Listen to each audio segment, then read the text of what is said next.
La veille du déclenchement de l'opération Barbarossa, où Hitler débute en 1941 son invasion de l'Union soviétique, un étudiant en cinéma retourne dans le village de Galicie orientale où il a grandi. Stette Dadi Walter met en scène ce point zéro où le Yiddishland vit ses dernières heures.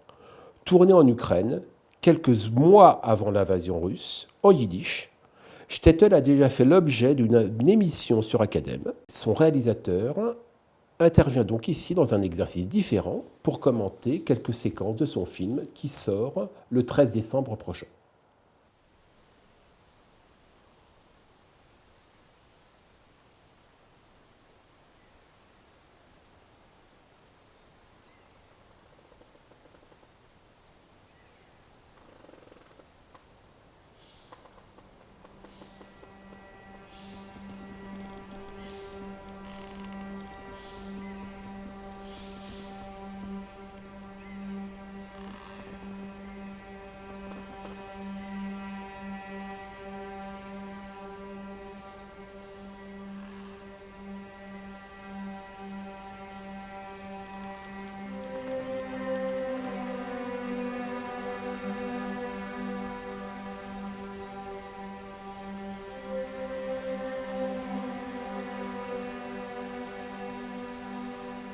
In der Oasis haben wir betraten, am eingekritzten Bämer, den Namen von Mesechtes, was eben gelernt.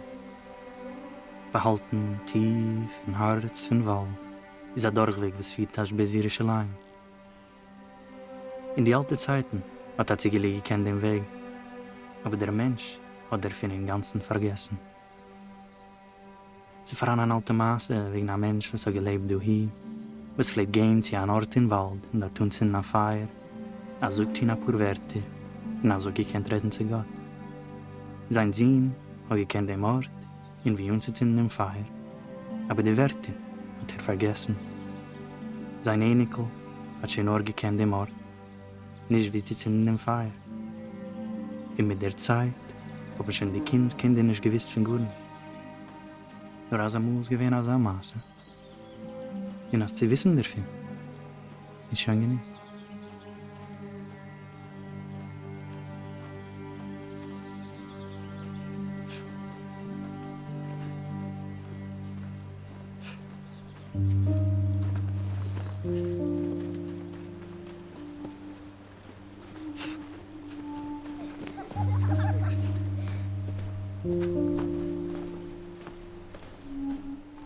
Adi Walter, bonjour. Bonjour.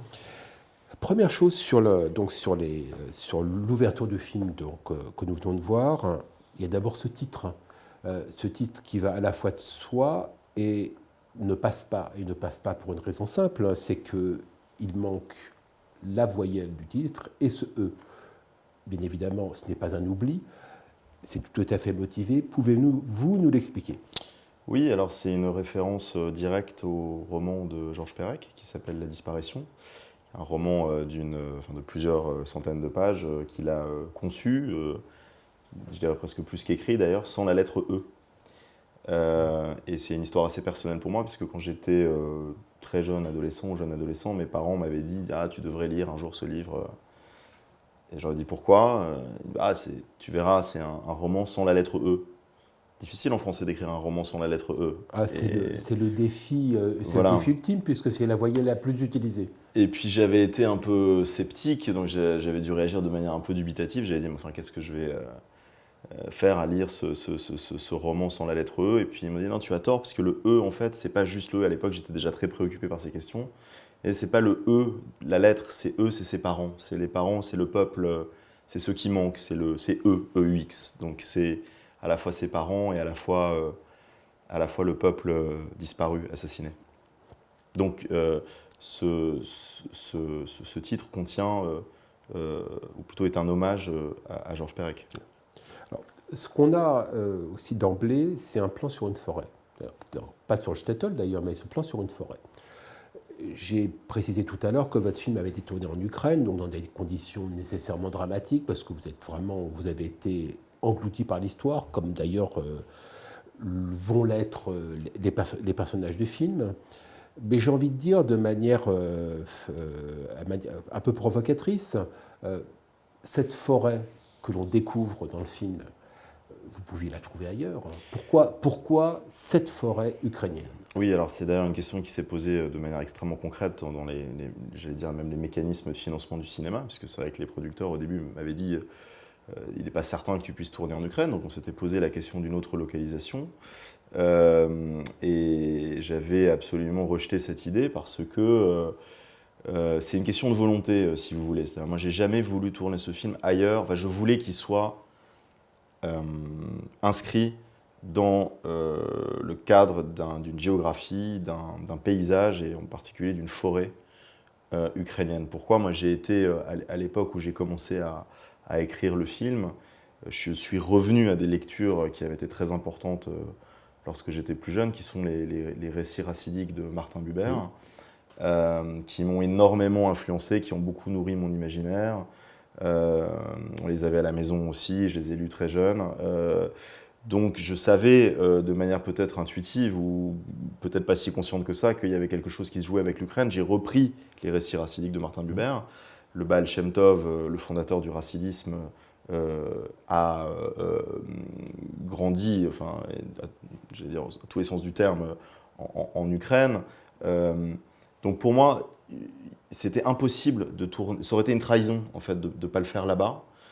C'est quand même un film qui, je sais que les gens peuvent voir parfois une forme de critique, une certaine ultra-religiosité à l'intérieur du film. Alors c'est tout l'inverse pour moi, c'est une déclaration d'amour presque au racidisme d'une certaine manière, en tout cas aux origines du racidisme, ce qui est quand même assez clair dans le film pour ceux qui l'ont vu ou qui le verront.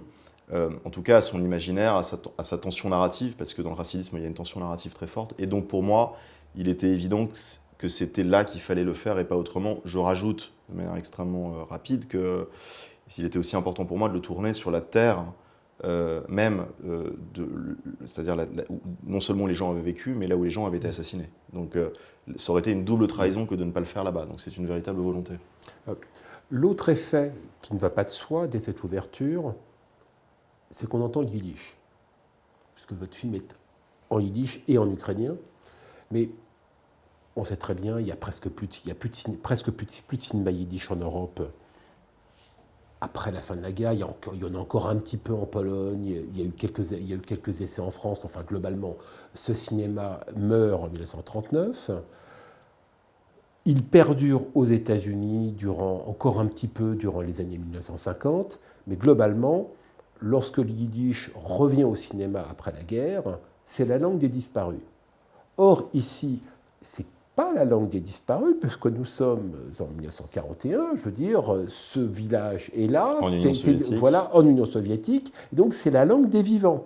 Or, c'est l'une des premières fois, dirais-je, depuis les années 1950, que le yiddish réapparaît, mais cette fois-ci comme langue des vivants. Oui, c'était un des paris ou une des ambitions du film, c'était que justement cette langue soit saisie, parlée, prononcée, jouée, évidemment par des acteurs, mais dans le contexte voilà, de la vie des personnages que le film met en scène. Donc c'est-à-dire, il y a beaucoup de gens d'ailleurs qui, quand ils voient le film, disent exactement ce que vous avez dit avec beaucoup de justesse, à savoir que tout d'un coup, c'est la langue des vivants. C'est-à-dire, c'est pas la langue des morts, c'est pas la langue de la destruction ou des disparus, c'est une langue qui est saisie dans une espèce en plus de surcondensation de la vie, de moments de la vie qui est très condensé, puisque le film retrace en 1h45 les 24 dernières heures d'un shtetl. Donc il y a évidemment, c'est un moment bouillonnant de vie, et donc c'est sûr qu'il me tenait à cœur qu'on ressente de manière presque, j'allais dire, charnelle, la langue comme ayant été celle des vivants, et non pas étant systématiquement celle des morts et des disparus. J'espère avoir réussi cela, mais c'est vrai que c'était très très fondamental dans le projet. Une autre chose, c'est qu'on découvre le personnage principal, on ne sait pas exactement qui c'est, mais on comprend d'emblée qu'il retourne chez lui. Sauf qu'il retourne chez lui après le long carton introductif que vous proposez. Et donc, ce que l'on comprend en fait d'emblée, ce que le spectateur saisit, c'est que l'idée classique au cinéma de l'homme qui retourne chez lui, et va sans doute en repartir. Eh bien, cette idée-là, ce principe narratif, va très vraisemblablement être contredit par la grande histoire. Tout à fait. Il y a d'ailleurs là aussi il y a une double référence, j'allais dire, à la fois dans le titre et dans ce que vous venez d'énoncer, à Georges Perec, qui lui dit avec une formule absolument sublime dans un de ses livres que sa famille, enfin, ou lui, enfant, ou ses parents, enfin, ont été rattrapés par l'histoire avec sa grande hache. Et donc il joue sur évidemment la majuscule de la grande histoire et la manière dont elle vient saisir malheureusement les gens, et en particulier ici les Juifs du Yiddishland, pour les faire disparaître ou les assassiner. Donc oui, il y a déjà l'idée d'un retour, à tout le moins, qui va être compliqué. Peut-être pas complètement contredit, mais on sent qu'effectivement, à l'orée de la forêt, l'histoire avec sa grande hache est tapie, et qu'elle attend de saisir les personnages qui vont s'y rendre. Was hab ihr gesucht? Seh nor seh. Sie die Zures willst ihr verfin in seine Bucheren. Mischches! Schickst in seine Tal mit dem Arbeiten. Skrafentreiber. Mendel ist gerecht. In den Bucheren müssen arbeiten. Genigen doch Weiber mitchen sich die Bänner. Und nicht genig Männer. Azoi, was ist der Chilag? Weißt ihr was? Ich hab vorlegt. Was? Lass die Uhren meine Kinder arbeiten. Und wir wollen kommen lernen bei euch. Marschas. Bist du schillig geworden, Süßufer? Was ist der mehr? Wir wollen euch lernen die Heilige Teure. Gerig jüdische Büchlein für Weiber. Lass mir lernen Ivre. Lern uns ein bisschen Hochme. Madame. Scha! Bis pinkt das Schwindler wie die Mamedeine. Ihr Dibeko, die Ravade übernehmen. Die besuchen mal so wie sie. An Altzeit dreite, wo sie Sarup von Sinnen und Abweg von der Welt. Alle wissen, wie sie ist gestorben. Wuge, ihr habt Morde von der Mames. Sein Mame hat sie geniemen durchs Leben.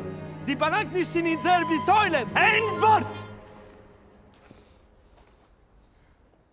Das ist ein Wort von mir, die wird verschwinden, verstehst du? Ein Wort!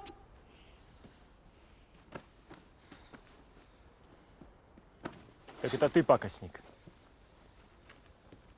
Мало того, что ты мешаешь молодым рабочим кормить их семьи, ты еще и оскорбляешь мать солдата. На!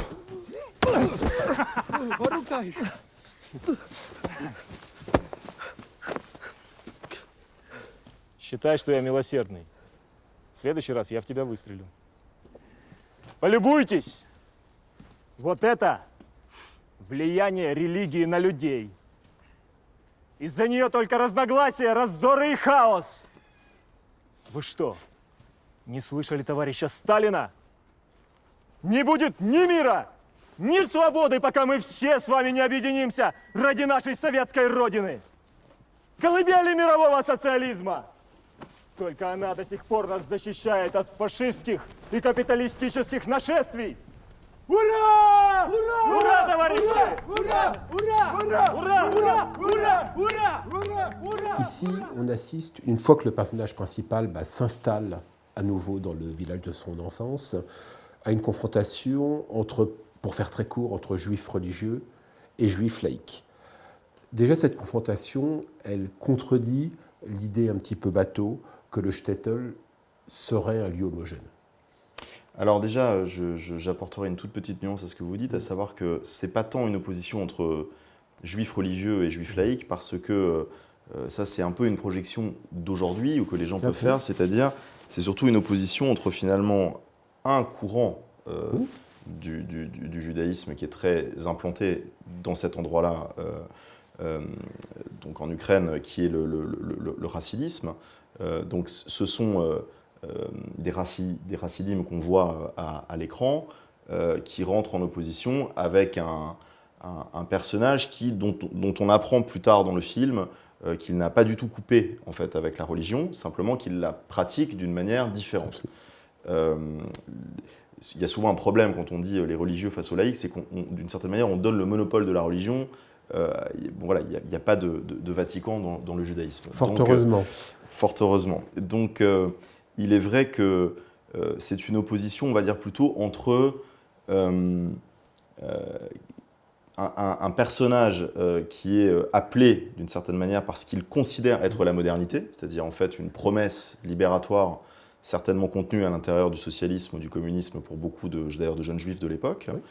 Et de l'autre, des gens tout aussi jeunes que lui, mais qui restent fidèles au monde des pères.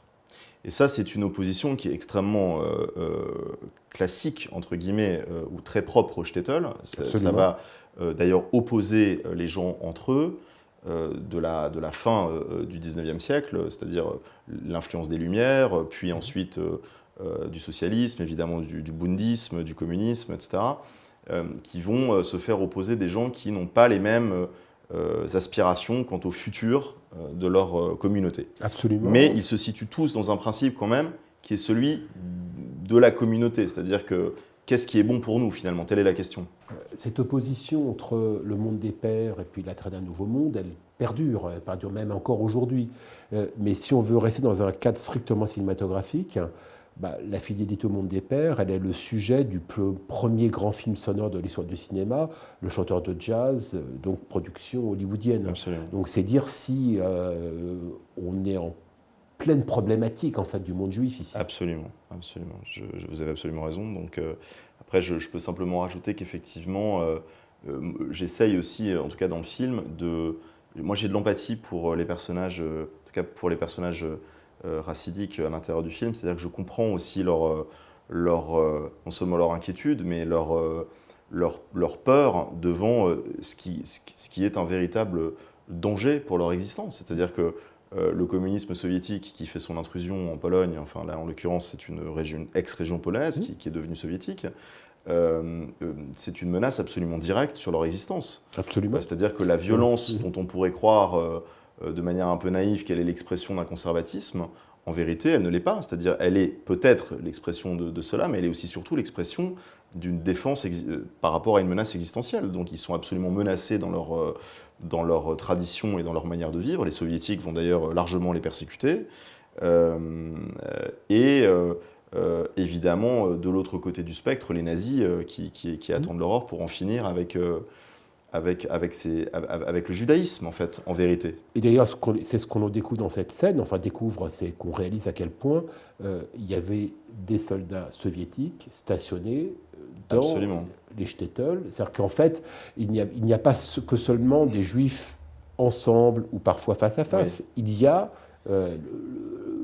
la dictature soviétique. Et c'est pour ça qu'il faut bien voir dans une partie de la violence qu'ils expriment dans le film l'expression d'une peur et la volonté une volonté de défense. Et non pas une caricature de ce que serait finalement le monde racidique qui, est loin d'être caricatural et pour qui, deuxièmement, moi j'ai beaucoup d'intérêt, voire même d'affection. Et enfin, il y a votre personnage principal qui en fait exprime toute la complexité de ce monde, parce que justement, lui, il est en fait entre deux mondes. Il est issu de ce shtetl, il a rencontré la modernité à Moscou, étudiant de cinéma. Bien sûr. Et donc, en fait, il n'est non pas pétri de contradictions, mais en fait, il est le fruit d'une immense complexité. Alors, il fait la rencontre de la modernité dans les studios d'Evgenko à Kiev, qui sont, non pas à Moscou, mais à Kiev, qui sont des très grands studios de cinéma soviétiques qui ont été créés en 1927. Si vous voulez, ce que vous dites, c'est même l'enjeu du film, d'une certaine manière, en termes de caractérisation des personnages, puisqu'ils sont, ce personnage de Mendeleu, qui est le personnage principal, on apprend dans le film plus tard qu'il a été un jeune étudiant brillant, élève préféré de son rabbin, très proche de son rave, de son rabbin, très probablement promis à une grande destinée dans l'étude. Destin contrarié, parce que voilà, la vie fait que ça ne sera pas ça qu'il appelle, mais il en est absolument pétri, mais c'est une métaphore, en vérité. Même, il y a un très beau livre qui s'appelle Le Royaume de leurs rêves, d'ailleurs, je ne sais pas si vous connaissez ce livre, qui est très beau sur l'industrie enfin sur les Juifs américains et l'industrie du cinéma. Un livre de Neil Gabler, Absolument, traduit très en grand livre français, que voilà. sur les Juifs Hollywood, ou plutôt Absolument. sur les Juifs qui ont fondé Hollywood. Et dont on se rend compte que j'allais dire, tout l'imaginaire, une grande partie aussi de leur source d'inspiration, c'est-à-dire la culture religieuse, hein, je ne parle pas que de la culture juive au sens mais la culture religieuse, l'étude des principes tels que la lecture et son commentaire, l'imaginaire qui entoure cela, que ce soit les récits bibliques, les récits racidiques, ont complètement infusé. Et que donc en fait, ce personnage de Mendele, il est pétri de cela aussi, c'est-à-dire il n'a pas du tout consommé une rupture, pas du tout, c'est-à-dire il a évolué, mais il ne renie en rien ni ce qu'il est, il a parfaitement conscience aussi, je pense, de ce qu'il doit à sa culture religieuse d'origine.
Family, and he's through it. Yes,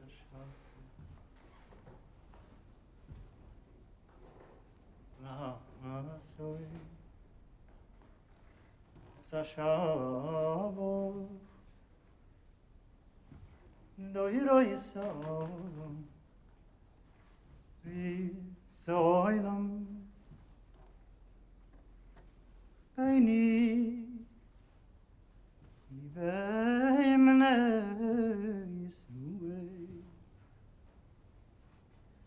oh, is Ilioilam. Ki sheishes yumim uvusu adoyinoi es ashumayim v'yesuda. Yivayo imashvim.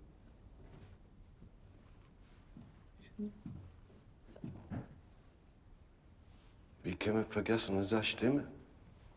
Genau. 2 Jahre. Mendel. 2 Jahre. Nein, bleib. Bei Nummer, sie gewähnt Tag deinen Platz, nein? Bist gekommen für was, Mendel? Bist gekommen, geben Schulden oder bist gekommen, sich zu gesegnen? Beide. Beide. Nein, beide, nein. Ich habe gehört, als ich gesagt habe, er zu Kino. Ja, ich weiß. Wieso? Ja, eine kleine Stadt. Es ist eine kleine Stadt. Es ist ein Schuhet, Mendel. Das sind nicht gewähnt, du. Kein Schimmrebbe. Das ist gekannte Ziehbinden zu der Gemorre. Ich hab ein Rebbe im Kino. Also, Pandonsko heißt er. Es ist mir ein Masel, was ich mit ihm arbeiten. Er macht manchmal goyische Filme. Er macht was? Goyische oder goyische Filme? Ich, in P oder P11, bin sich weggegangen mit dem Stutt, zu gehen in Kino. Ein Stimmefilm, wie hat es geheißen? Bruch. Er sagt, dass ich kein Schatzpapier, aber kann ich gedenken, die verscholtene Nummer von des Films. Bürgermeister wegen einem Mensch, gehodet wird von Malpes, viele gehabt, ukrainische Nummer. Tarzan. Ihr habt ihn gesehen? Tarzan, ja, ich habe es gesehen. Ich habe gesagt, besser wissen, weil Ici, donc, on voit votre personnage qui retourne dans sa synagogue. D'ailleurs, et au-delà de ça, son lieu d'étude. D'abord, pourquoi ce passage du noir et blanc à la couleur, ici? Alors d'abord parce que dans le film, le passage à la couleur incarne en général des souvenirs qui sont liés soit à la jeunesse heureuse, ou en tout cas plus heureuse, et l'enfance. Parfois même malheureuse, mais en tout cas c'est le monde de l'enfance ou de l'adolescence. Ici c'est aussi le cas, même s'il ne s'agit pas véritablement d'un flashback. L'idée étant qu'effectivement à partir du moment où il rentre dans la synagogue, probablement il n'y a pas mis les pieds depuis son départ du shtetl, il est immédiatement projeté dans le monde de l'enfance. C'est-à-dire en fait il se remet tout d'un coup dans la posture ou la position du petit garçon qu'il a été. Et que donc évidemment ça pouvait justifier l'usage de la couleur. Et ce que l'on découvre, c'est que avant d'être apprenti cinéaste, il était Chazan.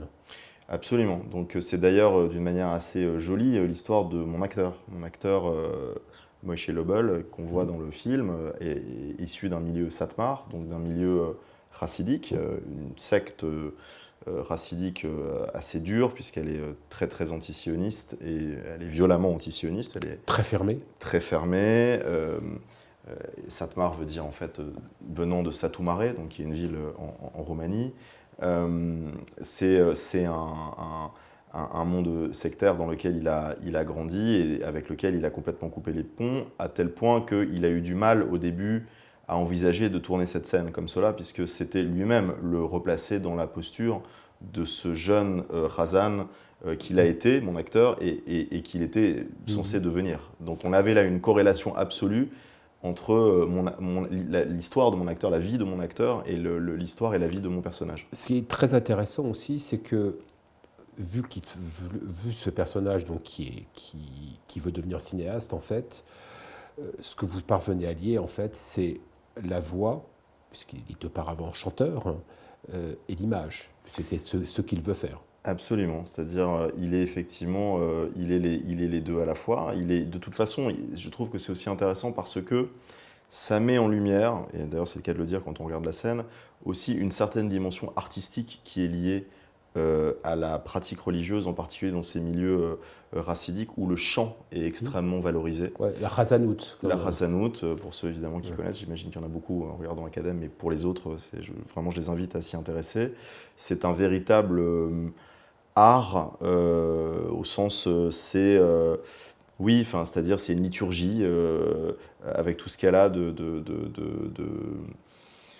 très particulier, et elle est extrêmement mise en avant, elle est très valorisée, en particulier donc dans ces milieux-là. Il est vrai que ça mettait donc en lumière aussi une certaine dimension artistique, en vérité. On voit aussi à quel point la synagogue est, contrairement à ce que peuvent imaginer parfois aussi les gens sur une certaine austérité quant au décor intérieur des synagogues, au contraire, à l'image d'ailleurs d'une synagogue que je fréquentais moi-même à Kiev, il y a un décor zodiacal absolument sublime, des peintures qui d'ailleurs on a peint cette synagogue avec une équipe de charpentiers et de peintres à la main entièrement. Et c'était un enjeu énorme de recréer une synagogue, puisqu'en fait elle n'existe pratiquement plus. Non, alors non seulement on l'a recréée, mais on a véritablement fait venir un rabbin pour qu'elle soit, j'allais dire, fonctionnelle, etc.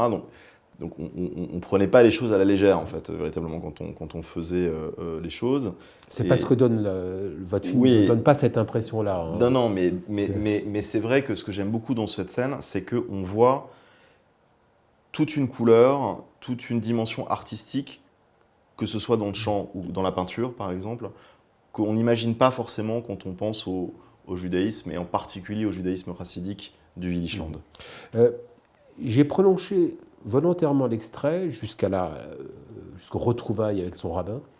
Ce qui est très intéressant, c'est ce qu'on découvre. On découvre ici un rabbin qui est allé au cinéma et en fait est lui aussi entre deux mondes. Il est entre deux mondes, j'allais dire, c'est un mot un peu malheureux, mais il confesse d'une certaine manière qu'il a lui-même été au cinéma à un moment où ça se fait vraiment pas du tout, encore qu'on ne sait pas. On ne sait jamais véritablement ce que les gens faisaient ou faisaient pas. On a retrouvé dans des ch'tis bleus, des petits oratoires, enfin des petites maisons d'études. Dans les shtetl, on a retrouvé des in-folios cachés entre des volumes du Talmud ou à l'intérieur de certains volumes de pages de mathématiques, de philosophie, ça, dans les siècles précédents. C'est un monde, le shtetl, qui était extrêmement poreux et surtout où les idées circulaient de manière extrêmement vivace. C'était aussi un monde de voyageurs. Les gens faisaient des haltes, on voit ça très bien d'ailleurs dans les récits racidiques de Martin Buber. Donc les idées ont toujours circulé. Que ce rabbin-là soit allé au cinéma, ça n'est pas véritablement surprenant, c'est tout à fait possible. En fait, c'est un monde où effectivement, tout d'un coup, la curiosité va gagner. J'ai moi-même des gens issus en particulier de Milo Lubavitch qui jouent dans mon film. C'est pas le monde aussi fermé et cloîtré qu'on peut imaginer, ça, ce sont des projections. Mais ce rabbin a eu aussi sûrement à un moment de sa vie la tentation de la modernité ou d'autre chose. Et c'est d'ailleurs quelque chose qu'on va retrouver dans le rabbinisme contemporain. C'est-à-dire qu'il y aura bien des rabbins après qui s'ouvriront et qui deviendront des modernes, tout en restant rabbins. Donc il n'y a pas de contradiction. Mais on le voit déjà à cette époque-là, quand il évoque les années 10-20. Voilà. Je fais une référence à Tarzan, qui est un film muet, qui a été montré en fait, en Union soviétique, qui a été vu en Union soviétique, y compris au moment de la guerre civile, enfin dans les années 1920-21.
Damian.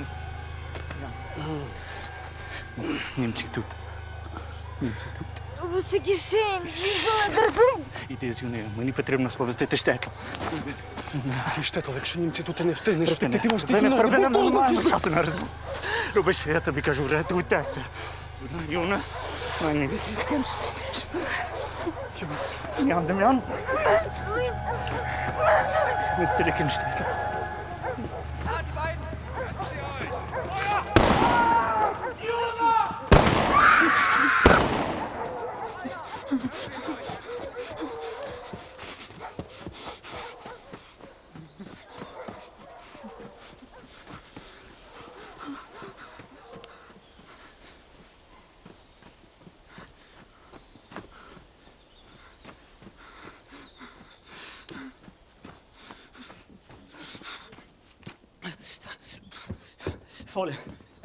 Volle herzen gaan.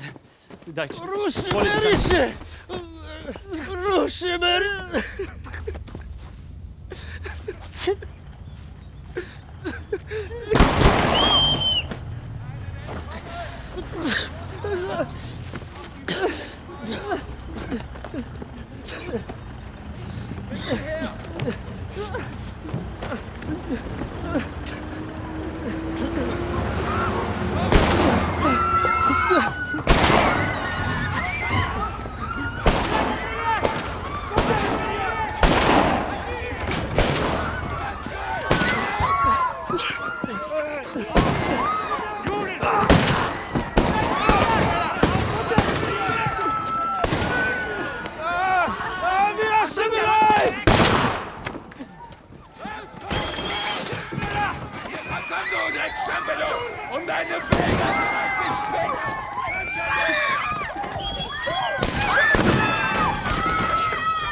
C'est la séquence finale du film, Le début de la séquence finale, oui. Le début de la séquence finale, effectivement, qui se prolonge quelques minutes.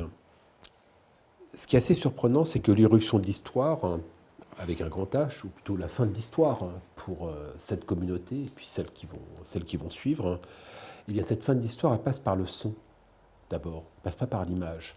Et c'est intéressant parce que nous avons appris que ce personnage était Khazan dans son enfance, et en fait, donc, ça signifie qu'il a une oreille plus développée que la moyenne.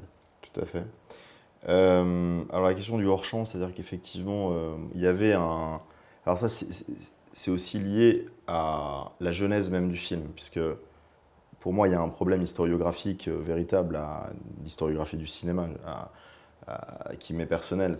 J'ai beaucoup de mal à comprendre comment on peut filmer la destruction, sachant que pour moi, il y a presque un interdit de la représentation de la destruction. Donc, j'avais même déjà c'est-à-dire dans le projet, je savais qu'à un moment, il faudrait se confronter à cette question-là, parce que si je ne l'abordais pas, ça aurait été mentir. De dire qu'ils ont vécu joyeusement et heureusement jusqu'à la fin de leur jour, évidemment, c'était mentir. Mais donc, dans la genèse du film, il y a l'idée de montrer la vie et non pas la mort et la destruction. C'était comme ça que m'était venue l'idée du film ou sa proposition. Et là, on arrive dans un moment où on est obligé de faire face. Ça va passer par le son parce que c'est lié vraiment à mon problème qui est celui de l'impossibilité de la représentation de cela. Donc, je vais faire en sorte, dans cette séquence finale, de montrer le moins possible l'immontrable, tout en le montrant, et ça va d'abord passer par le son. Effectivement, le personnage principal a une oreille plus développée, il se retourne sans se retourner véritablement, au son probablement il comprend ce qui est en train de se passer, d'où l'urgence. Bon, vous posez la question de la représentation de la Shoah. On ne va pas se perdre, enfin, je veux dire, dans cette question, mais à tout le moins, ce qui est mis en scène ici, c'est la Shoah par balle. Enfin, ce que les historiens ont ensuite baptisé la Shoah par balle. La Shoah par balle, en fait, elle pose une question de cinéma évidente, c'est qu'elle est très peu représentée au cinéma. Il y a très très peu de films mettant en scène la Shoah par balle. Il y en a un notable, qui s'appelle Requiem pour un massacre, d'Elem Klimov, qui est un film de la fin des années 1980, qui est le dernier chef-d'œuvre de l'histoire du cinéma soviétique. Oui. Mais sorti de ce film, qui est extrêmement étonnant et impressionnant, il n'y a presque rien.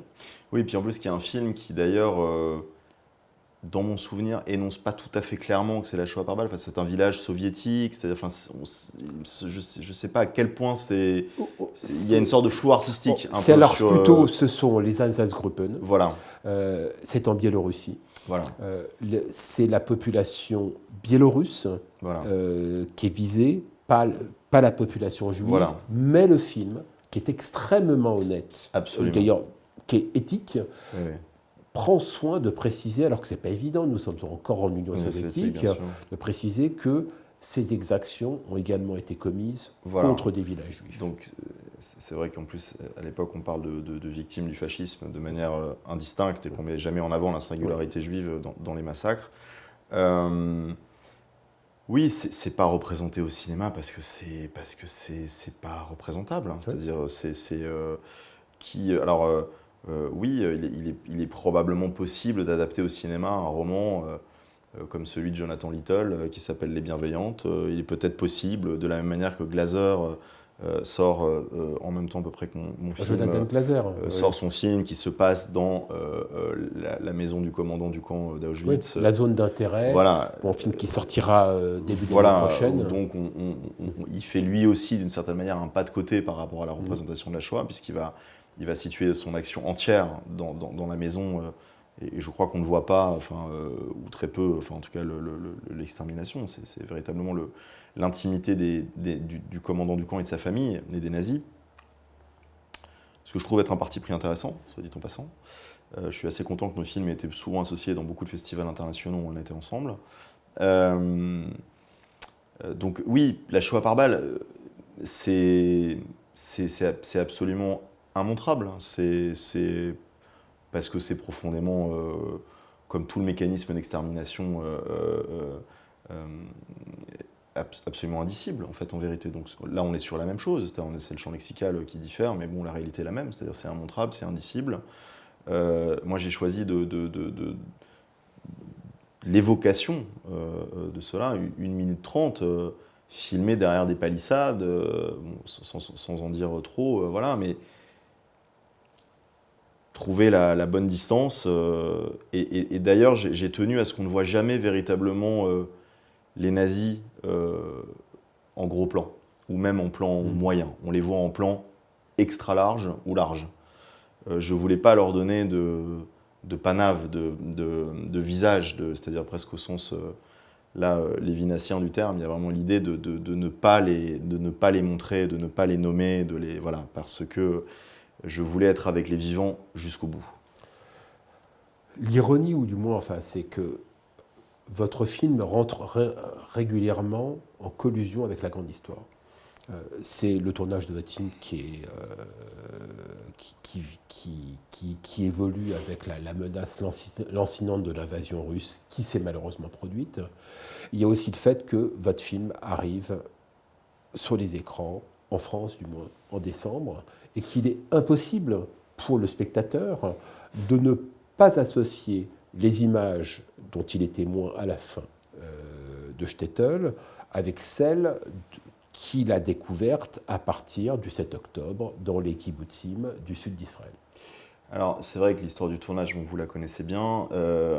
C'est vrai que c'est un tournage qui a été hanté par la guerre à venir, rattrapé par la guerre actuelle. Les équipes de mon film se sont retrouvées directement embarquées dans la guerre tout de suite. Après, on était en post-production à Kiev au moment de l'attaque, donc on a dû retourner pendant la guerre, enfin, c'est rechercher les masters, enfin les bandes du film, etc. Donc on est attrapé par la grande histoire tout de suite, dès la prépa du film au printemps 2021. On doit décaler le tournage, il y a déjà un risque à ce moment-là de déflagration. Et puis il sort effectivement dans ce contexte terrible, donc, qui est celui que vous évoquez. Et donc là, comment dire, après je dirais une chose qui me vient comme ça à l'esprit, mais à laquelle j'ai réfléchi ces derniers temps, puisque impossible pour moi de ne pas y réfléchir. Effectivement, j'ai écrit le film à l'hiver 2018-2019 sans aucune idée que évidemment ces événements tragiques allaient se produire. Ce que je sais, en revanche, de manière intime, c'est que la violence politique faite aux Juifs, et là en l'occurrence, il s'agit d'une violence politique, puisque c'est une violence nazie qui est mise en scène à la toute fin du film. La violence politique faite aux Juifs, elle n'est pas nouvelle. C'est-à-dire qu'en fait, en vérité, elle a toujours été là. Elle existe depuis d'innombrables siècles. Et que donc, les massacres qui vont avec cette violence politique sont presque inhérents à la condition juive. Et elle l'était en particulier à l'Est, jusqu'à ce dénouement final et terrible qu'est la Shoah, dont on n'aura jamais fini de comprendre et d'explorer la signification profonde pour l'humanité. Et donc je pense qu'il est important de rappeler que cette violence politique qui a été faite aux Juifs, elle est de tout temps. Et en fait, elle est d'une violence absolument unique dans l'histoire, en vérité, de par sa persistance, en fait, en vérité. Et que donc malheureusement, il n'y a rien de nouveau sous le soleil. Voilà. Adi Walter, merci beaucoup. Je Merci rappelle à vous. que votre film Shtetl sort le 13 décembre. Et à très bientôt pour une nouvelle émission cinéma sur Academ.